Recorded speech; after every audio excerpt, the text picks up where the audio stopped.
शांति। तो कहा जाता है कि सच्चे स्नेह के अंदर, निस्वार्थ स्नेह के अंदर इतनी शक्ति होती है।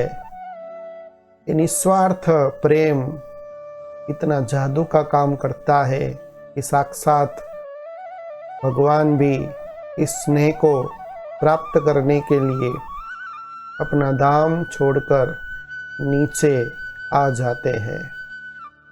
तो ये जो स्नेह है वो स्नेह पहाड़ जैसी परिस्थिति को भी रुई के समान बना देता है। और किसी के भी दिल को अभी यदि जीतना है तो न शस्त्रों से जीत सकते हैं, न कोई भी ऐसा उपाय है दुनिया में जिसके द्वारा आप किसी के दिल को जीत सकते हैं। और यदि किसी के भी दिल को जीतना है तो निस्वार्थ आत्मिक प्यार चाहिए, स्नेह चाहिए। असीम स्नेह के द्वारा ही आप किसी भी व्यक्ति या भगवान के दिल को भी आप आसानी से जीत सकते हैं। तो इसी बात को लेकर के आज हम कहानी सुनेंगे मीराबाई की। तो क्या है मीराबाई की जीवनी, क्या है मीराबाई की जीवन कहानी, चरित्र। आप सभी जानते हैं कि मीराबाई श्री कृष्ण की अनन्य भक्त थी। और कहा जाता है कि राधा रानी के बाद जो सबसे ज़्यादा श्री कृष्ण को याद करने वाली या उनके ऊपर न्योछावर होने वाली और असीम प्रेम करने वाली थी, सबसे नंबर 1 प्रेयसी थी, वो थी मीराबाई। तो गोपियाँ भी थी, उनका प्रेम की पराकाष्ठा भी थी, लेकिन इस कलयुग के अंदर एक पत्नी के रूप में भी मीराबाई कहलाती है। तो जैसे भगवान का प्यार प्राप्त करने के लिए, भगवान को मिलने के लिए हम कितनी मेहनत करते हैं, कितनी आरती करते हैं, अर्चना करते हैं, यात्राएं करते हैं, पूजा पाठ करते हैं,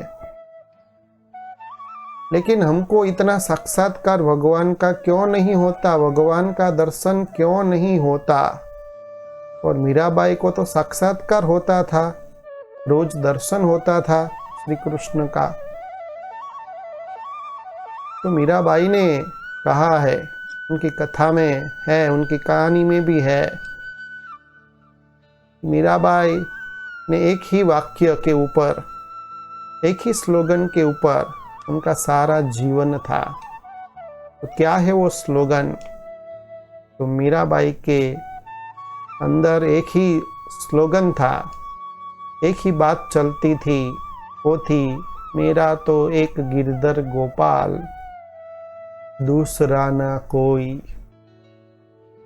तो इस बात को लेकर के हम अपने आप को चेक करें, क्या हमारा मीराबाई जैसा प्रभु के ऊपर, भगवान के ऊपर स्नेह है? हम तो अपने पति को, कोई पत्नी को, कोई संबंधी को, कोई पिता को, कोई भाई को, कोई किसी वस्तु को, अपने देह के ऊपर कितना प्यार होता है, क्या इतना प्यार भगवान के साथ है? और क्या वास्तव में ये सब हमारे अपने हैं?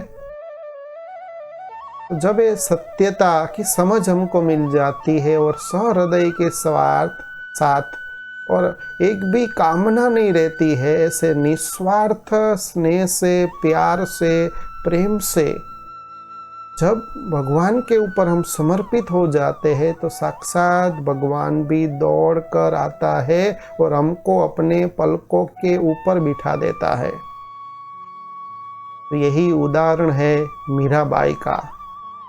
तो क्या है उनकी जीवनी, क्या है उनका चरित्र, सुनेंगे आज की कहानी मीराबाई। तो मीराबाई का जन्म मेड़ता राजस्थान में हुआ। उनके पिताजी का नाम था रतन सिंह और मीराबाई का जो राजपूत समाज के साथ संबंध था, राजपूत घराने से थी, तो छोटी उम्र में ही उनकी माँ की मृत्यु हो जाती है। तो उनका जो दादा होता है राव दुदा उनकी पालना करता है। तो एक बार जब बहुत छोटी होती है मीराबाई, तो अपनी माँ के साथ वो बाहर गई होती है, तो वहाँ उनको एक बारात दिखती है। तो बारात में एक घोड़े के ऊपर एक व्यक्ति बैठा होता है। तो उसको देखने के बाद अपनी माँ से मीराबाई पूछती है कि ये घोड़े के ऊपर कौन बैठा है। तब उनकी माँ उनको कहती है कि ये तो दूल्हा बैठा है। तब मीराबाई अपनी माँ को कहती है कि तो मेरा दूल्हा कौन है। इस बात को उसको समझाने के लिए उसकी माँ के पास श्री कृष्ण की मूर्ति होती है। तुरंत श्री कृष्ण की मूर्ति को देख करके ऐसे ही समझाने के लिए और कह देती है कि यही तुम्हारा दूल्हा है। बस यही बात मीराबाई को छोटी उम्र में दिल से लग जाती है और बस एक ही धुन हो जाती है कि मेरा तो एक सांवरा सलोना। और उससे ही सांवरे सलोने श्री कृष्ण के साथ ही वो खाती पीती खेलती और सारा दिन उससे ही बात करती रहती थी। तो थोड़े समय के बाद उसका विवाह उदयपुर का जो महाराणा सांगा का जो पुत्र भोजराज के साथ उसका विवाह हो गया। इस विवाह के लिए भी मीराबाई ने तैयारी नहीं बताई, लेकिन अत्यधिक बल के कारण फिर वो तैयार हो गई और फेरे के समय भी वो श्री कृष्ण की मूर्ति लेकर के बैठी थी, मूर्ति का विग्रह करके बैठी थी। तो श्री कृष्ण के प्रति असीम स्नेह के कारण मीराबाई ने सांसारिक जो भी मर्यादा थी, लोक लाज था, सबका त्याग कर दिया। तो उस समय संत रविदास जी ने मीराबाई की ये स्नेह, ये प्यार देखकर उनको श्री कृष्ण का मंत्र दिया और फिर दीक्षा ली। और भगवान को पाने के लिए भगवान के साथ असीम स्नेह के कारण संत रविदास ने मीराबाई को शिष्या बना लिया। समय बीतता गया और थोड़े समय के बाद जो मीराबाई का पति था भोजराज, उसका देहांत हो जाता है। तो जब देहांत हो जाता है तो उसका ही एक सौतेला जो भाई होता है, इसका नाम है विक्रमादित्य, वो राणा बन जाता है। लेकिन ये जो राणा था विक्रमादित्य, उसको मीराबाई की भक्ति पसंद नहीं थी। तो वो अपनी जो बहन उदाबाई को मीराबाई को समझाने के लिए, श्री कृष्ण को छोड़ने के लिए कहती है। तो जब उदाबाई मीराबाई को समझाने के लिए जाती है, लेकिन कितनी कोशिश करती है, लेकिन मीराबाई श्री कृष्ण को छोड़ने के लिए तैयार नहीं है। तो वो समाज के लोक लाज को छोड़ करके उसी समय वो मंदिर में जाती थी, गाना गाती थी, कीर्तन करती थी, आरती करती थी और श्री कृष्ण का भजन कीर्तन नाच गाना करती रहती थी। तो जिससे ये जो विक्रमादित्य है उसको जरा भी अच्छा नहीं लगा। तो उन्होंने मीराबाई को मारने के लिए 2 बार प्रयत्न किए। पहले तो उन्होंने एक फूल की टोकरी के अंदर काला सांप, जहरीला सांप रख दिया। लेकिन जब मीराबाई वो टोकरी के अंदर फूल लेने जाती है तो वो जो फूल है, वो जो सांप रखा था विक्रमादित्य ने, वो भी श्री कृष्ण की मूर्ति बन जाती है।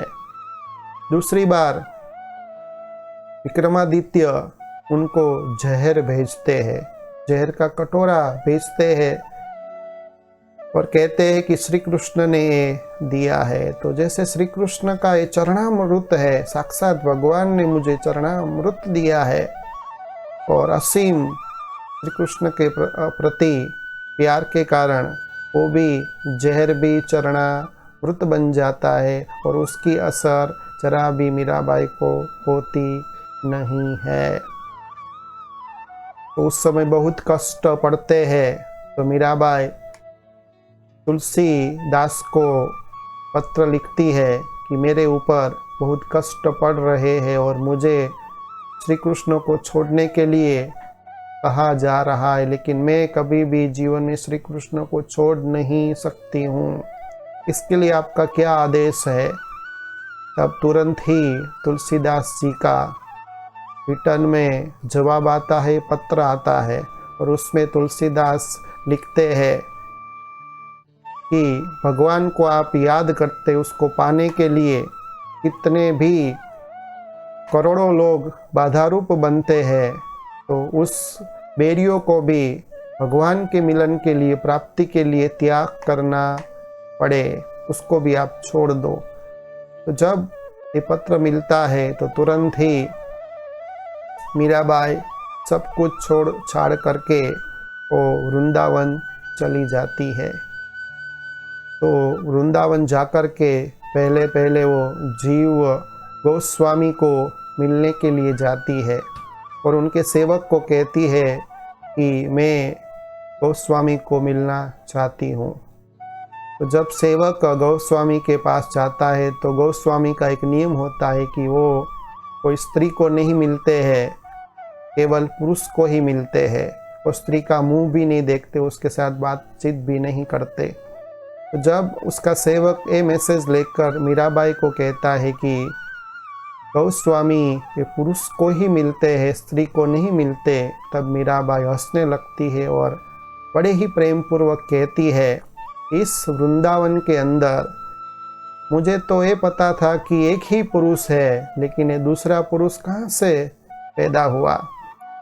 तो जब ये बात गोस्वामी को पता पड़ती है तो तुरंत ही वो दौड़े आते और मीराबाई के चरणों में झुक जाते हैं और कहते हैं कि ये सारी सृष्टि के अंदर, दुनिया के अंदर, विश्व के अंदर श्री कृष्ण से प्यार करने वाले बहुत कम विरले हैं। मेरी आँख आपने खोल दी। तो ऐसे कहते हुए वो फिर उसके साथ ही भक्ति करने लगते हैं, जुड़ जाते हैं और वहाँ भी वृंदावन में भी संत की तरह वो भजन कीर्तन करती थी। फिर बाद में उसको लगा कि जैसे श्री कृष्ण तो द्वारकाधीश है और मेरा जो ससुराल है वो तो द्वारका है, तो मैं यहाँ वृंदावन में क्यों बैठी हूँ, क्योंकि मेरा पति का जो घर होता है वही मेरा घर होता है, वो मेरा असली ससुराल है। तो फिर वो वृंदावन को छोड़ करके द्वारका स्थित होती है, वहाँ भी एक संत की तरह जीवन जीती है और फिर कीर्तन में सारा दिन पसार करती है। फिर थोड़े समय के बाद ही मंदिर के अंदर वो श्री कृष्ण की मूर्ति के ऊपर फिदा हो जाती है, अर्पण हो जाती है और मय हो जाती है। फिर उसको भी श्री कृष्ण अपने लोक में बुला लेते हैं।